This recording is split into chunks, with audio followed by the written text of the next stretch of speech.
the reality is that because of they're encountering this body of information from the perspective of a national security state back in 1947, in July at Roswell at least, when they recovered these craft. They, as I say, that when the pickpocket meets the saint, all he sees are his pockets.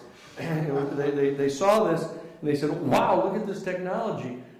These must be those UFO things. We can build an aircraft that can go faster than the Soviets, and if we can put guns on it, we can kill them faster than we used to." And and so you might say, "Well, gee, hopefully that kind of motive would block them from getting access to the actual technology." Because you would hope that they would have to be at a higher level of vibrational frequency in order to utilize the technology. That isn't necessarily so. The fact of the matter is that the initial experiments that were going on in remote viewing were conducted at the Stanford Research Institute back in the late 60s, early 70s, 74, 75, 76, that by Hal Puthoff, in Russell Targ and the other people. This was all financed by the Office of Naval Intelligence. They were all trying to figure out how to establish a means of communicating with our nuclear submarines so they wouldn't have to surface. If they surfaced and put up their antenna to communicate, the Russian satellites could pick them up. And so they were trying to figure out ESP and how it could work. They actually got a litter of rabbits, and they kept the mother rabbit back at Langley or wherever she was, and they put her little baby rabbits in a number of submarines, and they put them out under the ocean at different places. And at an exact moment on one of the submarines, they would horribly and painfully kill and torture one of the little babies. And then they would monitor the responses of the mother rabbit, and then are hooked up to an electroencephalogram, and they could see her brainwaves starting to go freaky like that as soon as the moment that they were killing the little baby. And then she'd start banging around inside this cage, trying to get out, trying to get the help. So they knew that there was some means that was available to actually communicate like this. And so they were trying like mad to figure out how to do this. And so they brought Ingo Swann and Pat Price and a bunch of other people in that were kind of psychics, and brought them in and set them down and had them looking at different places to describe where they could see at a distance.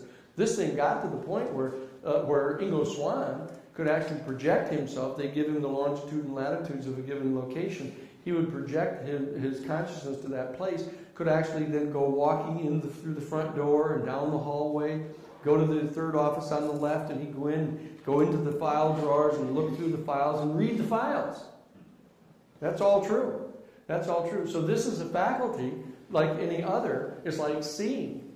The fact of the matter is that whatever the motive engine is that brought sight into being, and it has to do with consciousness as you move toward this end of the spectrum, people can see and do bad things. Even though it's a gift from the universe to be able to see. It's a gift of the universe to be able to smell roses in fresh grass, but it can be used for the wrong stuff. It can be used to hunt and kill. So these faculties that are generic to our species and perhaps others can be used for good or bad. So we don't want to become kind of Pollyanna-ish about this. So this particular faculty is one that this ESP faculty, the sixth paradigm faculty, is in fact capable of gathering information to be used for the wrong reasons. That's absolutely right. And so that we have to, again, be mature and be intelligent about this. But we do know that these mechanisms for strengthening this particular faculty that have been historically espoused by the religious and spiritual communities does have a potential normative quality that tends to cause you to be more benign, more caring. That is generally true. But apparently it can be overridden. That kind of normal inclination toward being kinder and having a wider and more compassionate perspective can be overridden if you find yourself pursuing this inside a military context. But they do get access to it. It's true. And it's not the salvation dynamic all by itself.